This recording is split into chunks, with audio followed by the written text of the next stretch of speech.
పరిశుద్ధులు ప్రియులైన దేవుని ప్రియులందరికీ యేసుక్రీస్తు నామంలో శుభవందనాలు తెలియజేసుకుంటా ఉన్నాను. నేను మొన్న ఒక పోస్ట్ చూశాను. అదేంటంటే శ్యామ్ అనే యాక్టర్ అంట.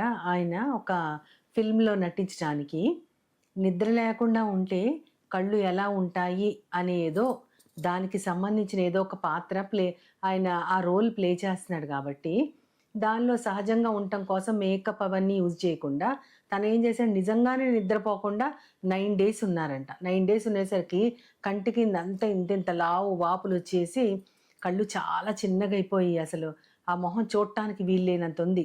దానిని వాళ్ళు పోస్ట్ చేసి నిజంగా యాక్టర్ అంటే ఇలా ఉండాలి, ఇంత గొప్పగా ఉండాలి, నిద్ర లేకపోతే మొహం ఎలా ఉంటుందో చూపించడానికి తన పాత్రకి అతను న్యాయం చేశాడు అని రాసి చాలా పొగుడుతా ఉన్నారు. అసలు నాకు చాలా ఆశ్చర్యం వేసింది. నిద్ర అనేది నిజంగా దేవుడు మనుషులకి ఇచ్చిన ఒక వరము. ఎందుకంటే పగలంతా కూడా మనం పని చేస్తాము. మన ప్రాణము, ఆత్మ, దేహము కూడా అలసిపోయి ఉంటాయి. మన పనులన్నిటిలోంచి విశ్రాంతిగా ఒక రోజుకి తాత్కాలిక విశ్రాంతి నిద్ర. ఆ నిద్రలో అన్నీ కూడా మంచి విశ్రాంతి తీసుకొని ప్రాణము, ఆత్మ, దేహము మళ్ళీ కొత్త నూతనమైనటువంటి ఉత్సాహంతో మరుసటి రోజులోకి ప్రవేశిస్తాం. అసలు ఇప్పుడు పిల్లల్ని చూస్తా ఉంటే వాళ్ళు సెల్ ఫోన్‌ని వాడుతున్న విధానం కానీ, అన్ని యాక్టివిటీస్‌లో వాళ్ళు ఎంగేజ్ అయ్యి ఉండటం కానీ, ఇవన్నీ ఆలోచిస్తా ఉంటే అర్ధరాత్రుల దాకా చదవడం, లేదా అర్ధరాత్రుల దాకా చాటింగ్ చేయడం ఇవన్నీ చూస్తా ఉంటే నిజానికి చీకటి అనేదే లేకుండా, నిద్ర అనేది లేకుండా ఉంటే గనక రోజంతా అంటే మొత్తం మనకున్న టైం అంతా కూడా సూర్యుడి వెలుగు ఉండేటట్లయితే మొత్తం అన్ని గంటలు కూడా వాళ్ళు వృధా కార్యకలాపాలకు ఉపయోగిస్తారేమో ఈ పిల్లలు అని నాకైతే బాగా అనిపించింది. ఈ నిద్ర అనేది మనిషికి చాలా ఇంపార్టెంట్. నిజంగా దేవుడు అది మనకిచ్చిన వరము. అయితే నిద్ర అనే దాని గురించి దైవ గ్రంథం చాలా విస్తృతంగా మాట్లాడింది. దేవుడు దాని గురించి ఎన్నో విషయాలు తెలియజేశారు. నిద్రలో మనమేం పొందుతామో, ఏం కోల్పోతామో, అసలు నిద్ర అవసరమా కాదా ఇవన్నీ కూడా చాలా దేవుడు చాలా డీటెయిల్డ్‌గా చర్చిస్తారు. అది ఒక చోట ఉండదు. దైవ గ్రంథం అంతా కూడా అది అంతర్లీనంగా అలా ఉంటది నిద్ర గురించి. అసలు మొట్టమొదట ఆదాముకు గాఢ నిద్ర కలుగజేసి దేవుడు ఆయన పక్కటెముకను తీసి అవ్వమ సృష్టించాడని మనకి ఉంటది ఆదికాండములో.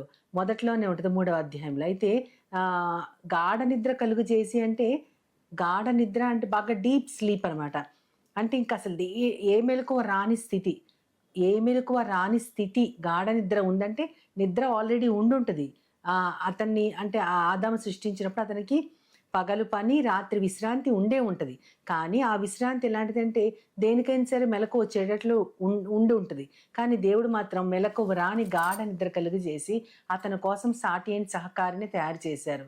అది విన్నప్పుడు, అది చదివినప్పుడు నాకేమనిపించిందంటే తన ప్రియులు నిద్రించుచుండగా ఆయన వారికిచ్చునని కీర్తన 127లో ఉంటది. తన ప్రియులు నిద్రించుచుండగా ఆయన వారికిచ్చునంటే ఎన్ని అర్థాలుంటాయో దానిలో. నేను ఆ వాక్యాన్ని ఇదివరకి చాలా మనసుకి హత్తుకుని మనం నిద్రిస్తుండగానే నిద్రలో ఉండంగానే దేవుడు బ్యాక్‌గ్రౌండ్‌లో మనకి చాలా అరేంజ్ చేస్తాడు. మనకవేం తెలియవు కానీ దేవుడి అరేంజ్‌మెంట్ అలా ఉంటదనుకునేదాన్ని. అరేంజ్‌మెంట్ ఒక్కటే కాదు. ఆ నిద్రలోనే మనము అంటే నిద్ర మేలుకొని లేచినప్పుడు ముందు రాత్రి మనకెన్ని బాధలున్నా, ఎన్ని కష్టాలున్నా సరే కొత్త బలాన్నివ్వటం కూడా దేవుడు ఆ నిద్రలోనే మనకందిస్తాడు. అనేక రకాలుగా తన ప్రియులు నిద్రించుచుండగా ఆయన వారికిచ్చునని ఉంటది. దానికి ముందు వాక్యం ఏమనుంటదంటే, మీరు వేకువ జామునే లేచి చాలా రాత్రి అయిన వరకు కష్టపడి మీ చేతుల కష్టార్జితము అనుభవించటం కూడా వ్యర్థమే. అంటే ఎంత కష్టపడ్డారో, ఉదయాన్నే లేచారు, రాత్రి వరకు మేలుకొని ఎంతో కష్టపడి కష్టార్జితం మీకు ఆ కష్టార్జితం కూడా వ్యర్థమే. కానీ తన ప్రియులైన తన బిడ్డలకి ఆయన ఎలా ఇస్తా అంటే నిద్రిస్తుంటే ఆయన చిటికలో ఆయన అరేంజ్ చేస్తాడనమాట. అది మనం ఈ లోకం కోసం ఆలోచించక్కర్లేదు. అది మనకి రాబోయే కాలంలో దేవుడు మనకు కలుగజేయబోయేటటువంటి పరలోక విషయాలలో ఆశీర్వాదాలన్నీ కూడా అంతే. మనకు తెలియని రీతిగా ఆయన మనల్ని నడిపిస్తా ఉంటారు ఆ ఆశీర్వాదాల్లో అని దానిలో చాలా వింతైన లోతైన అర్థం ఉంది. అయితే నిద్రలో చాలామంది చాలా పోగొట్టుకున్నారు. మనం సంసోను గారిని చూస్తే ఆయనని న్యాయాధిపతిగా దేవుడు ఎంచుకొని తనని ఇంకా గర్భములో తన తల్లి కడుపులో ఇంకా రూపించకముందే ఆ మనోహ దంపతులకు దేవదూత తెలియచేస్తా ఉంటారు. ఈ బిడ్డ నాజీరు చేయబడ్డాడు, తన యొక్క జుట్టు కత్తిరించకూడదని చెప్తాడు. కానీ ఆ జుట్టులోనే బలముందని తెలుసుకున్న సంసోను దలీలకు లొంగిపోయి ఆమె తొడ మీద నిద్రిస్తూ ఉండగా అతని బలం ఆ జడల్లో ఉందని తెలుసుకుని క్షౌరం చేయించి అతని బలమంతా పోగొట్టింది ఆమె. అంటే నిద్రలో ఎలాంటి నిద్రపోయాడంటే, తన ప్రియురాలితో ఎలాంటి నిద్రపోయాడంటే, ఆమె తనని మోసం చేస్తుందని కూడా తెలుసుకోలేనంతగా దేవుని చేత ఒక జనాంగానికి, ఆయన ఎంచుకున్న జనాంగానికి న్యాయాధిపతిగా ఉండటం అంటే అది ఎంత శ్రేష్టమైనటువంటి ఎంపికో. ఆ ఎంపికను కూడా అతను నిజంగానే కాలదన్నుకున్నాడనే చెప్పొచ్చు. అదే విధంగా నిద్రలో ప్రాణాలు పోగొట్టుకున్న వారున్నారు.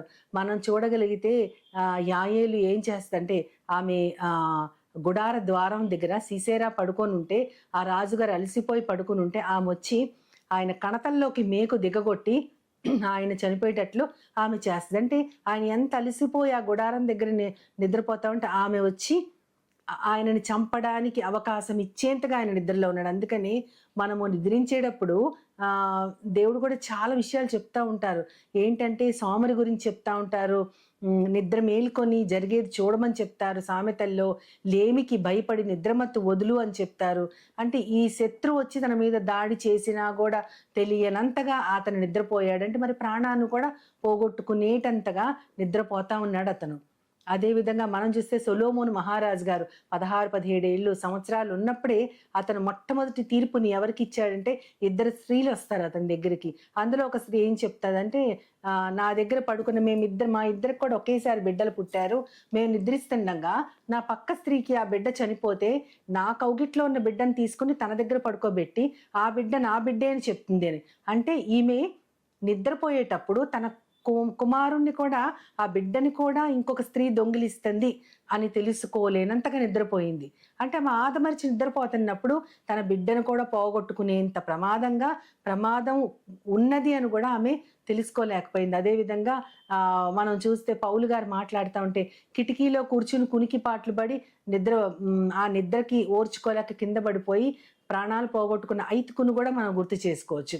అతన్ని కూడా పౌలు గారు అక్కడ ఉన్నారు. ఆయన ఆత్మతో నింపబడి దేవుని సువార్థికుడు కాబట్టి అన్యజనులకు వెలుగుగా ఉండటం కోసం ఎంచుకోబడ్డాడు కాబట్టి ఆ పౌలు గారు ఉన్నారు కాబట్టి అతను మళ్ళీ తిరిగి బ్రతికాడు ఐతుకు. కానీ మనము ఎన్నిసార్లు నేను చర్చిలో మామూలుగా ప్రసంగం వింటూ ఆదివారాలు చాలా మందిని గమనిస్తూ ఉంటాను.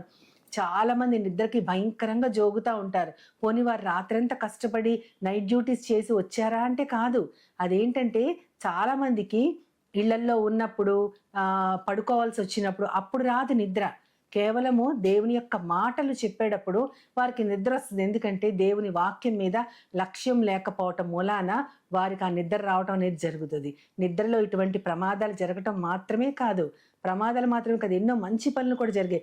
ఏలియా గారు ఆయన అలసిపోయి బదరీ వృక్షం కింద పడుకుని నిద్రిస్తా ఉండగా ఎంతో అలసటగా ఉన్నప్పుడు దేవదూత వచ్చి నిద్రలోంచి అతనిని లేపి ఆయనకు ఆహారాన్ని ఇచ్చి ఆహారం తీసుకొని బలపడంటే ముందు అతను చేయవలసిన ప్రయాణం చాలా ఉంది కాబట్టి దేవుడు ఆయనను బలపరచడానికి దేవదూత ద్వారా ఆహారాన్ని పంపించాడు. ఆ తర్వాత మనకి ఇంకా మిగతా విషయాలు కూడా తెలుసు. కాకుల ద్వారా కూడా ఆహారాన్ని పంపించి పోషించిన దేవుడు. అయితే ఆహారం లేని తన యొక్క భక్తుడిని కూడా ఆయన, ఆ ప్రవక్తను కూడా లేపి మరీ ఆహారం ఇచ్చారంటే తన ప్రియులు నిద్రించుచుండగా ఆయన వారికి ఇచ్చిన అనేది మనం చాలా దానిని ఎంతగానో లక్ష్యం చేయాలి ఆ నిద్ర గురించి.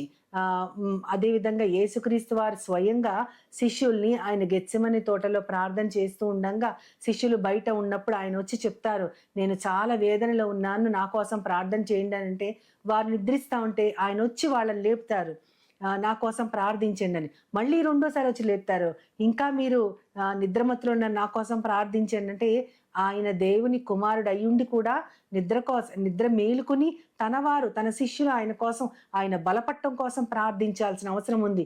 ఈనాడు చాలా మంది ఎవరినన్నా ప్రార్థన చేయండి అని అడిగినప్పుడు ఎందుకు వాళ్ళని అడగటం, మన ప్రార్థన మనమే చేసుకోవచ్చు అంటే నిజమే. మన యొక్క పశ్చాత్తాపం, మనం దేవుని దగ్గర మన హృదయాన్ని మనం ఏంటంటే దాన్ని ఆయన దగ్గర కుమ్మరించాలి. మన హృదయపు బాధని పశ్చాత్తాపడి మనము ఆ దేవుని అడగవలసిన రీతిగా అడిగితే ఆయన మనల్ని క్షమిస్తాడు. మనకి ఏదైనా సరే ఆయన తిరిగి దయని కుమ్మరిస్తాడు. కానీ ఒక్కొక్కసారి మన ఒక్కరి ప్రార్థనే సరిపోదు, అనేక మంది మన కోసం ప్రార్థిస్తూ ఉండాలి. అందుకని యేసుక్రీస్తు వారు నా కోసం ప్రార్థించండి అని మీరు నిద్రాభారం చేత వాళ్ళ కళ్ళు నిద్రాభారం చేత ఉండటంతో దేవుడు మీరు కాసేపు కూడా నా కోసం మేల్కొని ఉండలేరా అని ఆయన అడుగుతారు. అంటే యేసుక్రీస్తు వారికి కూడా నిద్ర మానుకుని వారు ప్రార్థించాల్సిన సమయం వచ్చింది. అలాంటి సమయాలు మన జీవితాల్లో చాలా ఉంటాయి. నిద్రపోకుండా మేలుకొని ప్రార్థించాల్సిన సమయాల్ని మనం ఎంతో విలువైనవిగా పరిగణించి దానికోసం మనం పాటుపడాలి. అటువంటి నిద్రలేని సమయాల్ని దేవుని దగ్గర మన హృదయాల్ని కుమ్మరించడానికి, మన కోసం, మన పసిపిల్లల ప్రాణాల కోసం చేతులెత్తటానికి, మన ఇళ్ల మీద మృత్యు ఒక్కొక్కసారి వస్తా ఉంటే మృత్యువుని ఎదుర్కోవడానికి మనము ఎంతగానో దేవుని ప్రాధేయపడాల్సిన పరిస్థితి కూడా మనకు ఉంటుంది. అందుకని మన బిడ్డలకి ఏం నేర్పించాలంటే, కీర్తనాకారుడు రాసిన విధంగా 3వ కీర్తన 5వ వచనంలో, యెహోవాయే నాకు ఆధారము, కావున నేను పండుకొని నిద్రపోయి మేలుకొందును. ఈ వాక్యము మన బిడ్డలకి ప్రతిరోజు రాత్రి వాళ్ళతో మనం చెప్పించాలి. యెహోవాయే నాకు ఆధారము. కాబట్టి అంటే మనం ఆధారపడాల్సింది దేని మీద? మన తల్లిదండ్రుల మీదో, లేదా మనకున్నటువంటి ఆస్తిపాస్తుల మీదో, మనకున్నటువంటి మంచి బలమైన ఏ కారణం మీదని మనం ఆధారపడటానికి లేదు. కేవలం యెహోవాయే నాకు ఆధారం. కాబట్టి నేను పండుకొని నిద్రపోయి మేలుకొందునని మన పిల్లల చేత చెప్పించగలిగితే, నిజమే దేవుడు మాత్రమే నాకు ఆధారం. వారికి మనం భవిష్యత్తులో మన తోడు వారికి ఉండకపోవచ్చు. అలాగే వారు దేనినైతే ఆశ్రయం చేసుకుని దీనివల్ల నేను చాలా గొప్పతనం అనుభవిస్తున్నాను దేని గురించి వారు అనుకుంటారో అది కూడా వారు కోల్పోవచ్చు. కానీ దేవుని ఎప్పుడు కూడా మనం కోల్పోము. కాబట్టి యెహోవాయే నాకు ఆధారము, కాబట్టి పండుకొని నిద్రపోయి మేలుకొందును.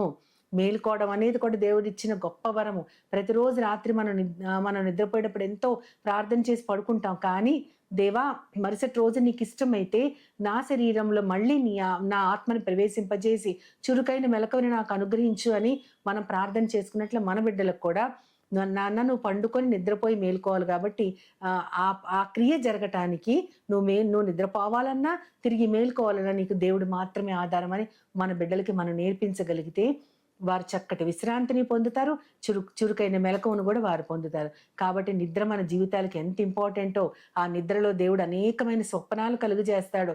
ఆ స్వప్నంలో దేవుడు మనతో మాట్లాడటం కూడా జరుగుతూ ఉంటుంది. కొన్నిసార్లు మనము దానిని గ్రహించము, కానీ ఆత్మలో ఆయన మనతో మాట్లాడి కొన్ని డైరెక్షన్స్ కూడా మనకి ఇస్తూ ఉంటారు.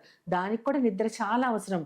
అదేవిధంగా ప్రవక్తలు అనేవాళ్ళు, లేదా గొప్ప గొప్ప నాయకులు కూడా వారి నిద్రలో ఎన్నో స్వప్నాలలో దేవుని చేత బోధించబడిన వారే.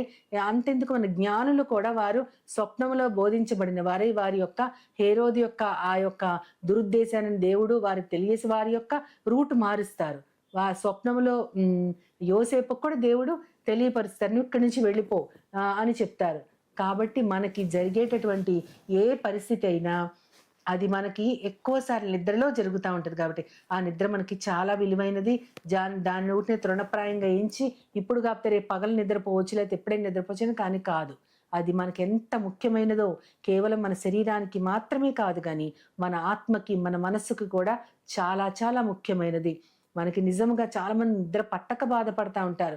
కొంతమంది మరీ మత్తుగా ఉండి పగటిపూట కూడా మత్తుగా ఉంటారు. అందుకని పేతురు గారు తన పత్రికలో రాస్తూ ఆయన అంటారు కదా, మనము పగటి సంబంధులై ఉండాలి అని అంటే చీకటి సంబంధాలుగా ఉండకూడదంటే మనము నిద్రమత్తు వదిలిన వారమే మెలకువగా ఉండాలంటారు. అక్కడ లిటరల్ గా నిద్రమత్తే కాదు, ఈ లోక సంబంధంగా మన అనేకమైన వాటిల్లో మునిగి తేలే విధంగా కాకుండా మనము అలర్ట్ గా ఉండి, చురుకుగా ఉండి, దేవుని ఉద్దేశాలు కనిపెట్టి మన జీవితం మీదకి ఏ శోధన వచ్చినా ఎదుర్కోగలిగేలాగా, దేవుని యొక్క ఆత్మ మనల్ని మేలు కొలపగలిగేలాగా మనం కూడా చురుకుగా ఉండాలని కూడా పేతురు గారు చెప్తా ఉన్నారు. కాబట్టి ఇన్ని విషయాలు దైవ గ్రంథాలు, ఇంకా చాలా విషయాలు ఉన్నాయి. కానీ దేవుడు మనకు అంతర్లీనంగా బోధించేది ఏంటంటే, ప్రాణాత్మ దేహాలకు అవసరమైన నిద్రకి ఎప్పుడు దూరం కాకూడదు. అది దేవుడు మాట్లాడటానికి కూడా ఒక మాధ్యమం కావచ్చు, దేవుడు మాట్లాడడానికి ఒక మాధ్యమం కావచ్చు.